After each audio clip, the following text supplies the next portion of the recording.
This is Thank You Mama, weekly lessons from mothers all around the world.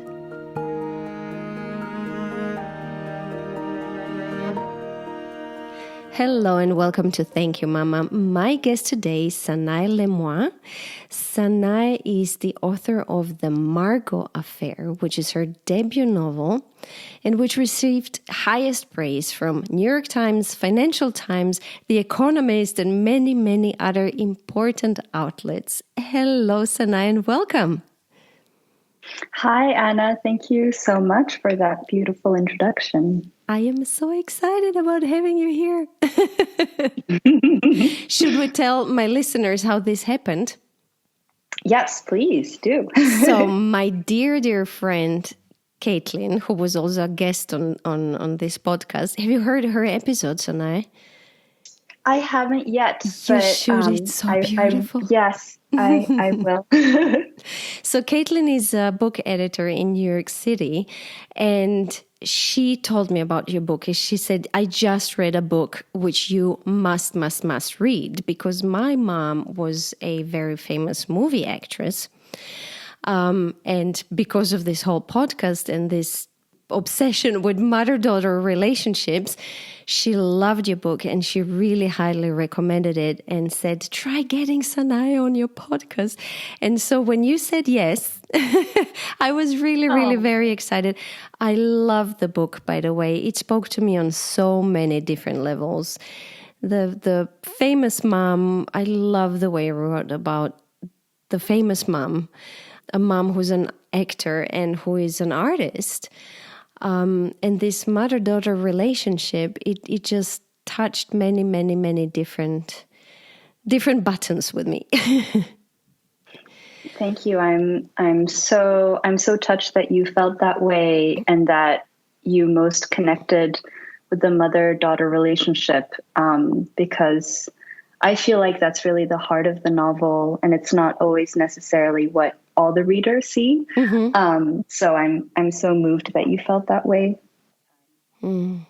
So the novel is about a famous French theater actress and her daughter, who are actually a secret family of a French politician. I forgot, is he the minister of culture?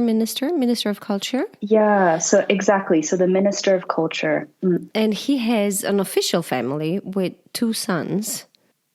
And then the secret comes out. Are we giving up too much?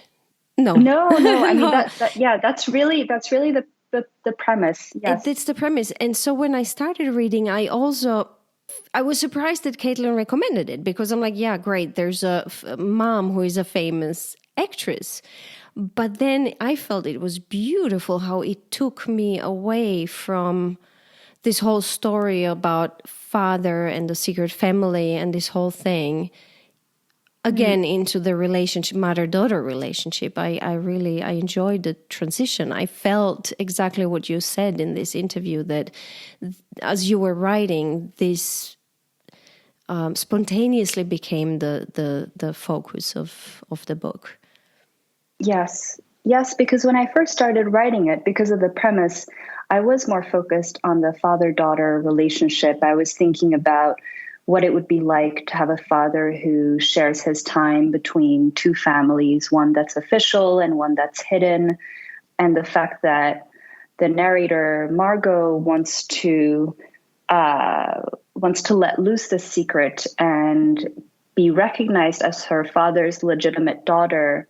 But all the while, there was this mother-daughter relationship and this mother who became an increasingly important character.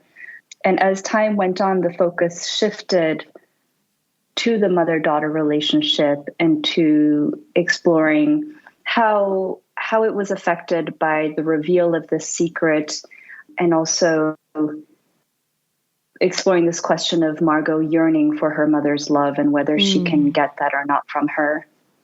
But you know what for me was a very, very important topic, and one that I hear a lot in these interviews, is how very often it takes a lot of time and maturity, and maybe even our mothers passing away, to recognize their love, to recognize to learn how to read their love and affection and their strengths and greatness.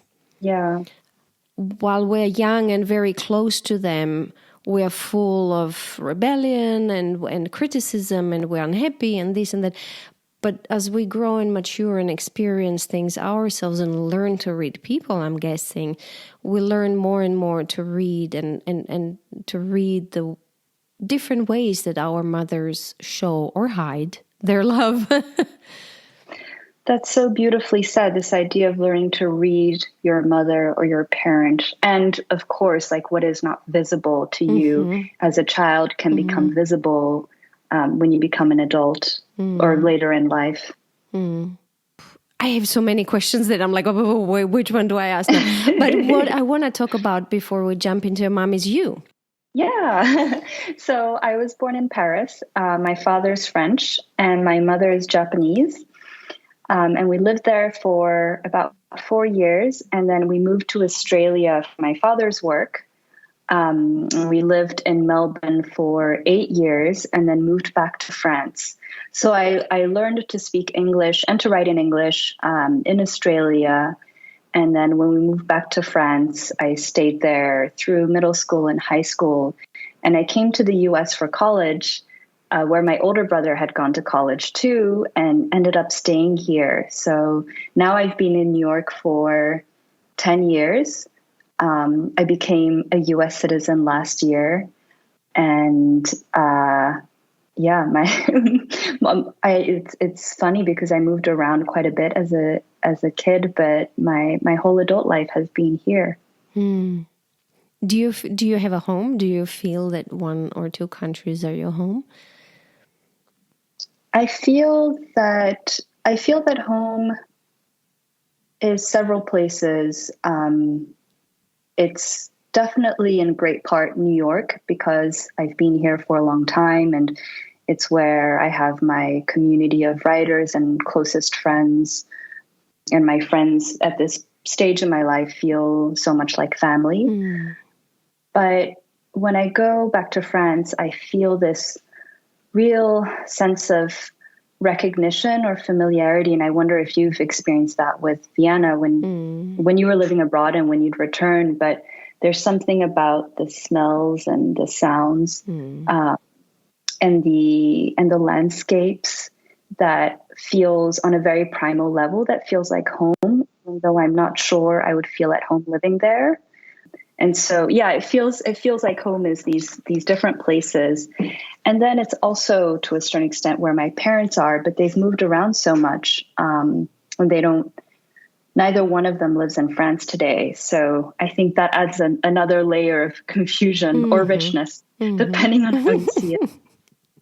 I'm talking to Kai about this. We just moved from the States to Vienna, and we talk a lot about it. He's very, very sad sometimes about leaving Seattle, which he considers his home, and we talk a lot about this experience of moving around and how it's both, as you say, it's both beautiful but also confusing and sometimes sad.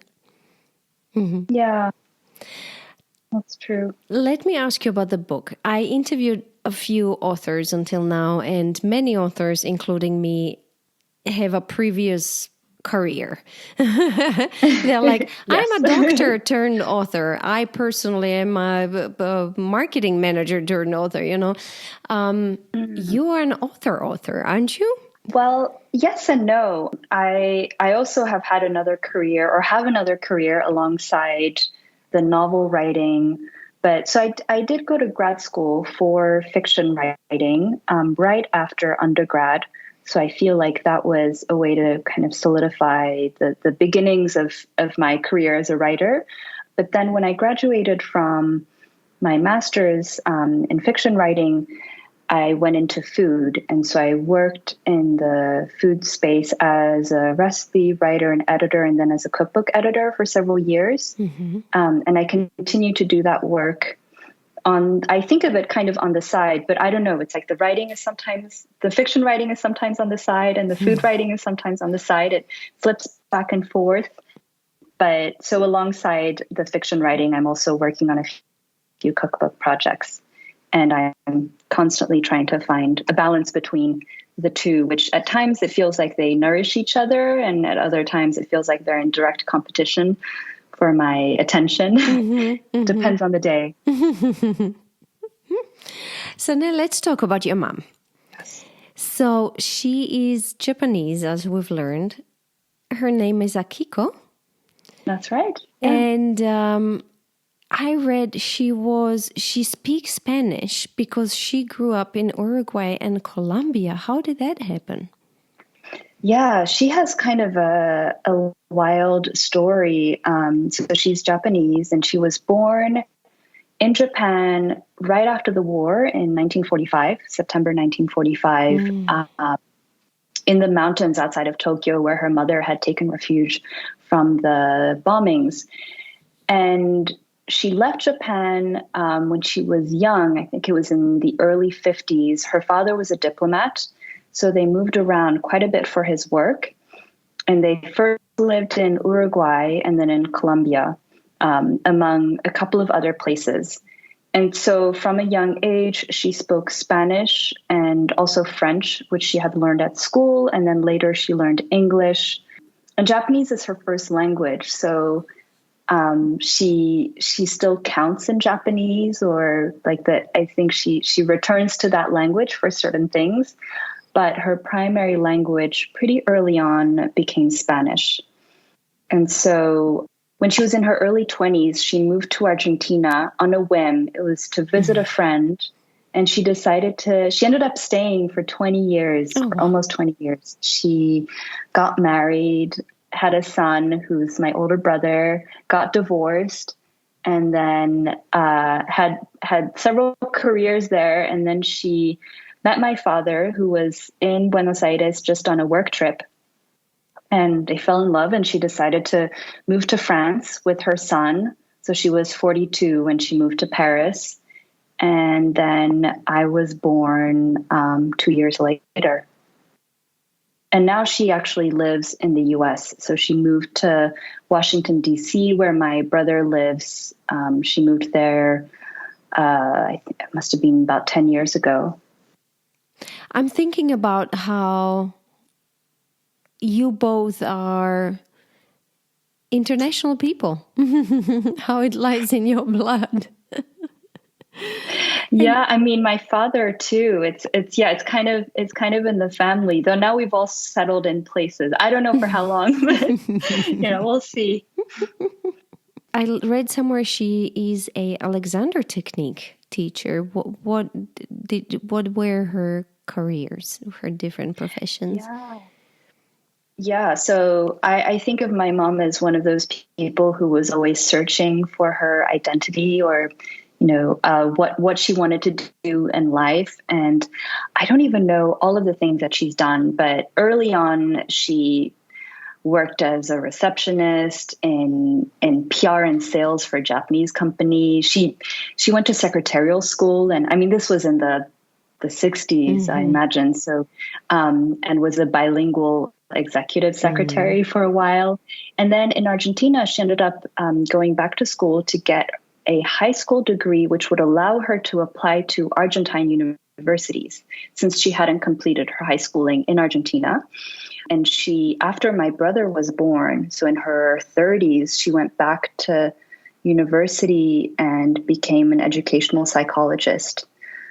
So she did that for a little while. And when we moved to Australia, when I was 4, she discovered Alexander Technique and became an Alexander Technique teacher. That took a couple of years of training before she got her diploma. And she taught Alexander Technique in Australia, and then when we moved back to France as well. And that was her last career. And now she's 76, and I guess she's technically retired, so always doing a million things at home. She's a happy grandma. So now, before we go into mom's lessons, part of Mom's story is also that she did go through a divorce that was quite hard on her, as I read in one of your pieces. Yes. So this was her second divorce from my father. And after they divorced, she moved to the US to be closer to my brother, and who had just had his first child. And then to me, I was already living in New York. But it was a very difficult divorce because my father revealed that he'd been seeing someone else for a while. And he had actually started a family with this other person while my parents were still married.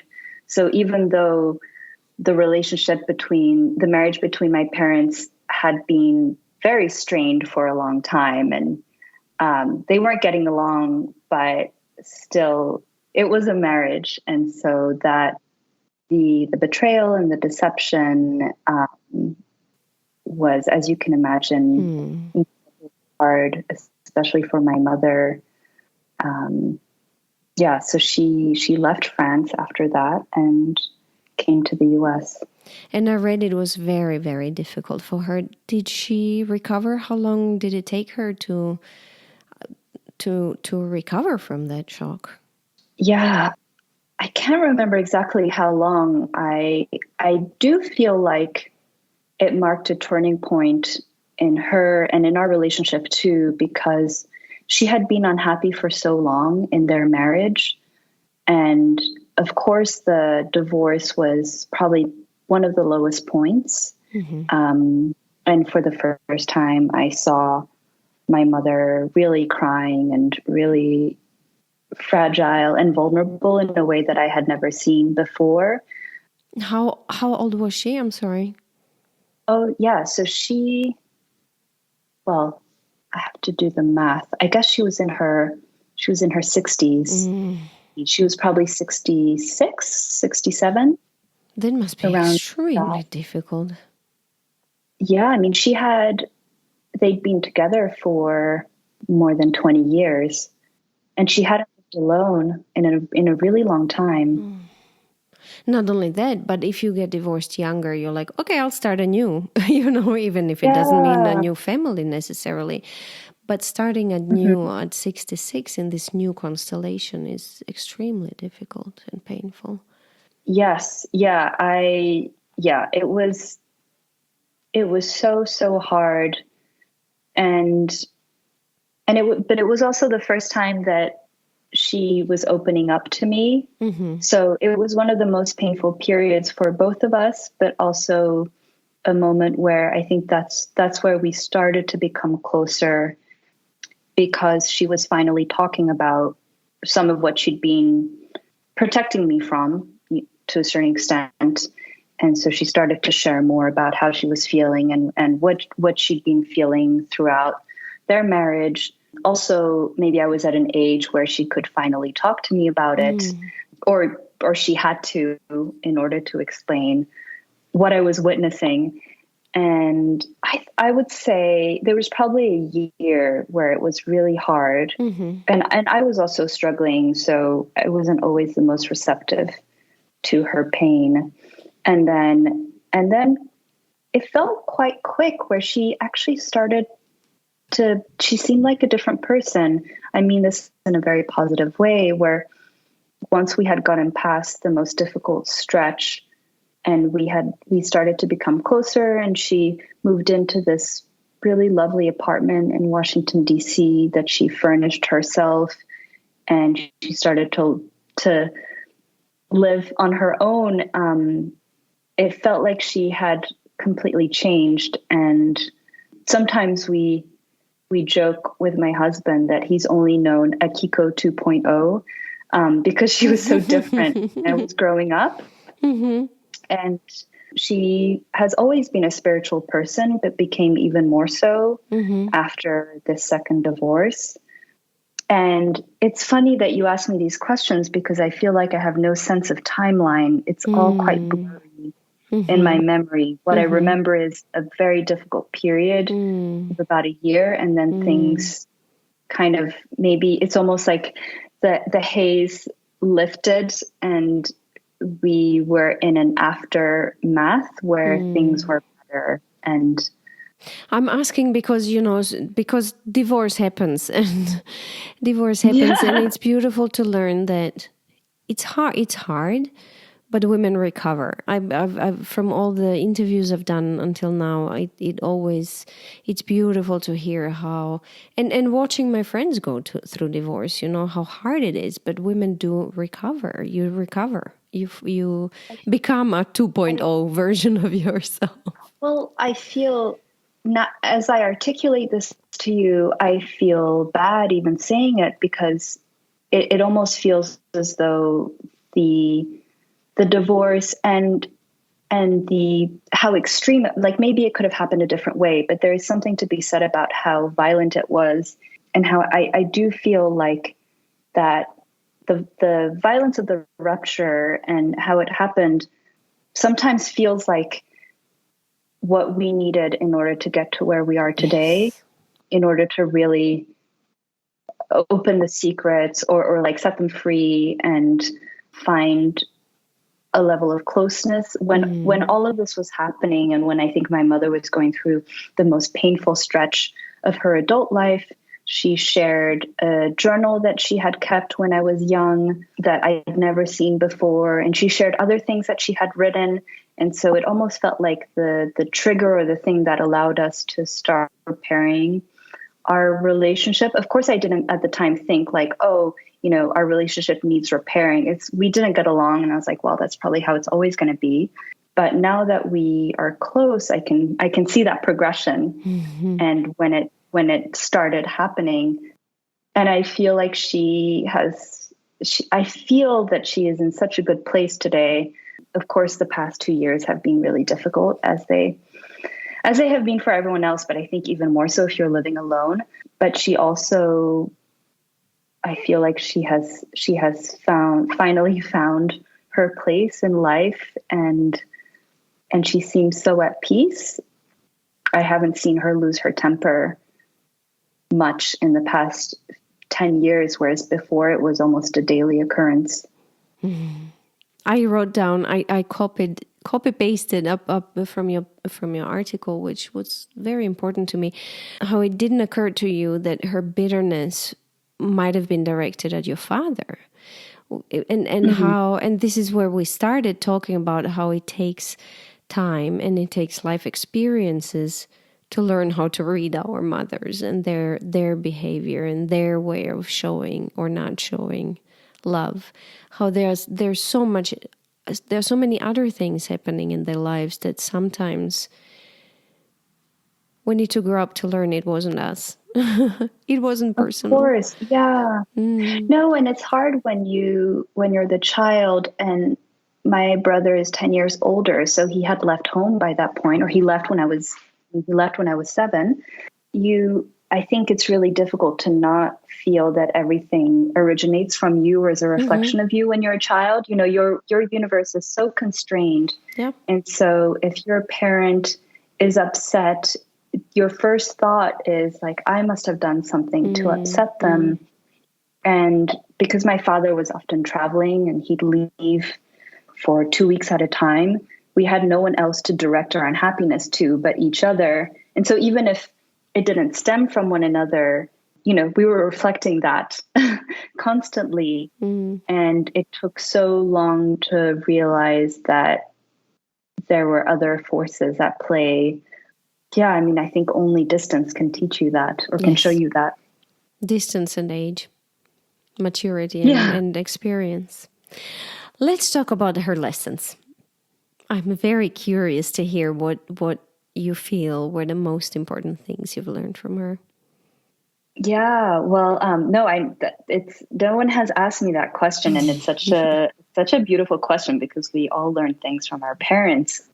So I've been reflecting on it, but I think the greatest lesson, or it's less of a lesson, but more of a gift, and I feel really indebted to my mother for this, is my love of stories and storytelling, which I see truly comes from her. I don't know if I would be a writer if it weren't for my mother and the way that she nurtured storytelling and daydreaming throughout my childhood.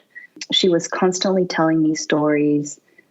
She was always making things with her hands, like knitting, sewing, drawing.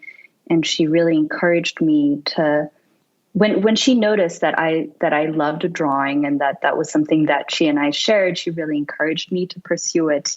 She sent me to Rudolf Steiner School, which is it's a Oh, that exists? I didn't know. Yeah. Have you heard of the Waldorf education? Yeah, I know Waldorf, but I also know who Rudolf Steiner is. But are they different? It's very similar. Yeah, it's within the same. Yeah. So there's a real focus on imagination and storytelling and the crafts, drawing. Yeah. Rudolf Steiner is, I think he's Austrian. Was he Austrian originally? He's somewhere from the Austro-Hungarian monarchy, early 20th century. I would call him a philosopher. He's kind of a father of organic farming, for instance, and this turn towards nature and the very origins of what's natural and healthy and well, my mother was very interested in all of that, through education, through food. And so I went to Rudolf Steiner School until I was 11. So until we left Australia. And that's really where I think I first fell in love with books and stories and writing and art of all kinds. And throughout the years, that my mom has always encouraged me to write. She's always reminded me that it's the most important thing. Sometimes it's frustrating because I tell her like, well, I have to do my other jobs to make a living. But I do think there's something really valuable in the fact that she returns to it and reminds me that it's the most important thing in my life, and that I should always make time for it and nurture it and value it, because she truly does as well. So that's the first lesson. And the other one, which I just briefly mentioned, is my appreciation for food. She is an extraordinary cook and was always cooking meals from scratch. That was really her love language. She would make breakfast, lunch, and dinner. She would wake up very early in the morning so that I would have a home-cooked meal. And I spent most of my time in the kitchen with her. We wouldn't talk. She would cook and I'd watch her. And there was something so soothing about that. And to this day, the way that I care for others is through food and cooking for them. And she was very into healthy food, and she was macrobiotic for a while and vegetarian. And so we were eating a lot of vegetables. And one of the flip sides is that I wasn't allowed to eat any sugar and dairy, and there were so many restrictions. But on the other hand, I came to truly value vegetables and cooking from scratch and creating a balanced meal in a way that maybe I wouldn't have if I hadn't had her as intensely passionate about it. And you turned it into your profession as well. That's true. No, so I guess she gave me my other job. She did. I love the story somewhere. You either wrote it or I heard it in one of your interviews, how she, her comment when she read the book and realized that the mother in the book doesn't cook. It was very funny. She actually said it to my brother's wife. So not to me directly, but that it was something along the lines of, well, the mother character really doesn't know how to cook. Therefore, like, she's clearly not me. And, she's not a very good mother. But yeah, no, it's, it is a defining feature of hers. I love it how you said she shows love through food. Yeah. And then you had another lesson. Yeah. So this is one that I'm still really working on. But from a very young age, my mom would tell me to not care about what others thought or to stop comparing myself to others.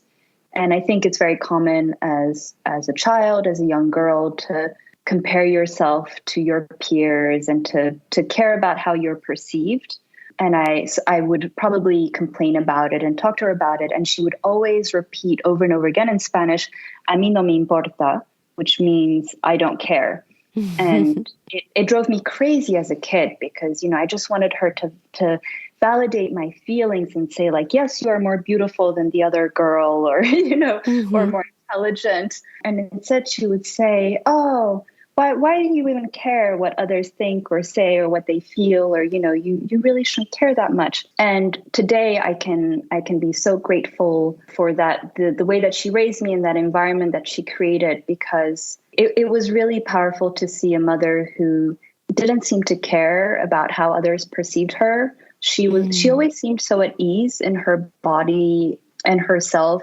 She was a Japanese woman living abroad for most of her life. And I know it wasn't easy. She's written about it, but she didn't show me that at home. Like she never made me feel ashamed of how I looked. She rarely wore makeup. I remember being anxious about the fact that she was older than other mothers. And I think I brought it up several times. She had me when she was 44. So, and my father is 10 years younger than my mother. So something I would think about a lot growing up, but it was something that she never worried about, or at least that's how she presented it to me. And so I think today it's really inspiring seeing a mom who never seemed worried or afraid of getting older, or, who went back to school in her 30s, who has changed careers many times. And I mean, now I see her becoming a little more frail because it happens at that age. But I feel so fortunate that I had a mother who could model that kind of confidence and ease in herself. I'm so sorry. I'm writing this down because I love them so much. Oh, no. I'm so glad. I'm quiet because I'm writing it down. I want to put confidence. This is what I'm still missing. I mean, I'm working on it. I'm not there yet. Yeah, I know. It takes time. Sometimes a whole life, but we're working on it. Yes. But do you also see on your mom, as I've seen on mine, that my mom was so beautiful and talented and successful and creative and beloved and everything else, and she did. You would say she was confident, but I very well knew how to recognize and see the ways she wasn't. I think nobody's just purely confident. I think it just shows in different ways, Yeah, no, that's very true. I think with my mother, I can see all the cracks, and for her, it manifested as depression and moments in her life that were really difficult. But I think what has helped her tremendously, which is something I don't really share with her today, is her spirituality, and she meditates every day, and she goes on these long retreats. And I think that gives her this kind of inner strength or stability. But that has taken a very long time to achieve. I mean, I feel that, as I was saying earlier, it's only in the past few years that I see her in her, like, living her best life in a way, or her most balanced self. My mom reinvented herself again at 60, in her early 60s. She had 2 careers before that. Yeah, she was award-winning movie actress and celebrated and everything, and equally successful with her fine arts, with her arts career. And then she had a break for a while. She kind of was, figuring it out. And then in her early 60s, she decided she's going to start making her own movies and became a director and editor and made her own art movie, which again, she got celebrated for and awarded for and went to movie festival. But then she started giving all these interviews because of the movie again. And it was so beautiful. She kept repeating in the interviews what she kept telling me. What she said, this was the happiest she's ever been in her early 60s. Oh, yeah. That's beautiful. This is what we should strive towards, to not be scared of aging, but listen to these women who say, I've never been happier than in my 60s, or 70s. Yeah. No, I really feel that. That exact same thing with my mother. She perhaps hasn't articulated it as clearly, well, because she hasn't been interviewed. I wonder what she would say if she was interviewed. But I see it. I mean, we all see it in her, the people who are close to her. And it's something that I hold on to. And, it's very encouraging, this idea that we can live many lives. And it doesn't mean that we have to be miserable until we're 60. No, no. But that life is it's so not linear. Yes. And you really don't know what it's going to be. And I think sometimes the flip side is that everything can feel very uncertain. And I don't know what the future will be like. And, it drives my husband a little crazy because he thinks very differently. He's like, well, we will be together for the rest of our days. Happily. Sounds like my husband. I just don't know, Exactly. seeing my parents and it doesn't mean that we won't be, and it doesn't mean that we won't, it doesn't mean that we will be unhappy. And, but it's so hard for me to project myself truly in the future, seeing how nonlinear it has been for both of my parents. Absolutely. Sanaë, do you have more lessons, or should we jump into the question if there was something you wish she was able to teach you? Yeah, I mean, I'm sure I know she's taught me a million other little things. In fact, the other day I was telling her about everything that I have on my plate and feeling stressed, and she was like, you just have to look inside of you. And I was like, okay, Mom, I know I have to look inside of me. So that's what I'm working on now, looking inside of me. Next lesson. But I really loved your question of, is there something that you wish that your mother had taught you, or that she wasn't able to teach you? And it made me think of this idea of what was missing, or, the ways that we're shaped by our parents. And because I feel that I was very much raised by my mother, my father traveled a lot and wasn't often at home. So she was kind of the primary parent at home. One thing that really shaped me, and that feels difficult to unlearn, is that I felt that I never saw what a loving relationship between two people might look like at home. I feel that so much of my childhood was defined by my parents' unhappy marriage and really how unhappy my mother looked, because she's the one who verbalized it the most.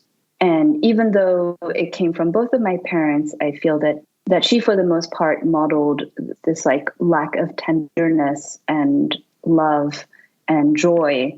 And so for a long time, I assumed that it was very common for a marriage or a serious relationship to be that way. I think what frightens me at times is seeing how deeply ingrained that can be.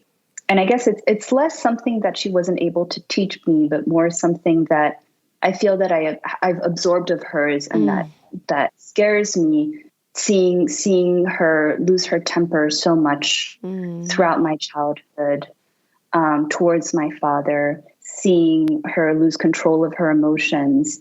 And we could imagine a scenario in which I shaped myself in contrast to that and would be infinitely patient and infinitely tender and caring. But really, it's spooky to see how that is something that sometimes feels like it repeats in my life. So it's more like trying to unlearn that and recognize that, most relationships can be these really joyful moments, that unhappiness doesn't define them for the most part, or that is not necessarily the status quo. And I feel that I'm really doing that from scratch. It's something that was missing and that I'm learning as an adult. And it's only something that I noticed was missing when I started to see friends or make friends with people who had grown up in very different environments, where there had been maybe a more loving relationship between the parents. And I noticed that these friends would talk about marriage and companionship in such a different way than I did. And so that feels like something I'm trying to build up. And I wish that it could have been taught to me or modeled from a young age. I'm wondering, as I'm listening to, if I dare to put this into a more abstract words or give it a more abstract shape, which is so important for all of us children, that what we witness doesn't have to be what we witness with our parents, be it marriages or whatever, their professions or their mental health, that it doesn't have to be our blueprint, that we can create our own code or I don't know how to say it, our own program, to divorce ourselves from what we are witnessing as ultimate truth or the only way of existence, and know that it doesn't have to be that way. That's so true. And I think what can be scary when you start to, maybe in your early 20s, when you start to get to know yourself, just at the beginning of your adult life. And when you see yourself repeating your parents' patterns, I think that can be really scary. And the sense that, maybe I am a blueprint of them. And how do I separate myself from that, given the tools that I have? And of course, knowing that you aren't a blueprint of your parents and you are your own person. And yet at the same time, you are shaped by them. And that tension is very complicated. I imagine it's something one is continuously working through at various stages of our life. Oh, wow. This was so interesting. Sanaë, we could continue on and on. I know. And I feel like I just got glimpses of your mother through the interview, but gosh, she sounds like such an extraordinary person. She was. She really, really was. Yeah. She was. I'll tell you, over a glass of wine in New York City when we meet in person. That. I hope you can come. I will. I will soon. For the end, before we recap the lessons, I want to tell you how important that article that you sent me, that piece that you wrote about your mom and her journal is for me personally. Because as Thank You Mama is growing as a podcast and I'm getting ready to start turning it into a book, I also have been playing with the idea of turning it into workshops. To get women together, maybe in Vienna over a weekend, to discuss these topics together in a group. That's my big, big dream. And to come out of it stronger and richer and enlightened and, a better person, a better version of ourselves. But I was missing what that really meant until I read your article, which opened my eyes. And what really stuck with me was one of the last sentences where you said, now at last there was an opening, a space for her within me.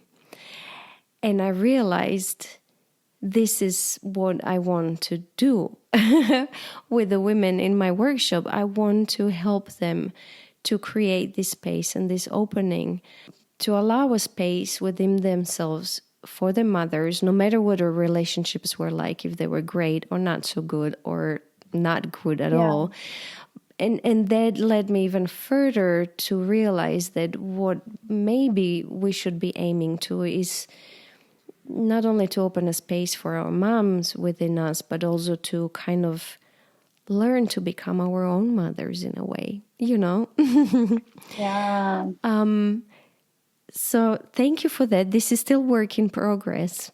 It sounds so wonderful, and that was such a hard piece to write. I know. It was really, I was so afraid to put it out into the world, and it is so special and gratifying to hear that you found a connection to it, because one of my fears was that, well, this is just about me and my mother, and who's who's going to care about this little story, at time. But it's a reminder that these themes are so universal, and this idea of carrying someone's darkness and lightness, and being open to everything that they can be to you. Sanaë, should we put a link to the article? I think it's so beautiful. We should put it in the episode notes if you're okay with that. Thank you. Yes. Let's quickly recap. So as lessons we learned from Mama Akiko, we have the the gift of creativity. That just reminded me of something very sweet. Yes. My mother, who was not particularly maternal, as you may have guessed, throughout most of my childhood, in her Akiko 2.0 version, she signs off her messages to my husband as Mama Kiko, all in one word. Yes, that's very cute. So I love that you said Mama Kiko.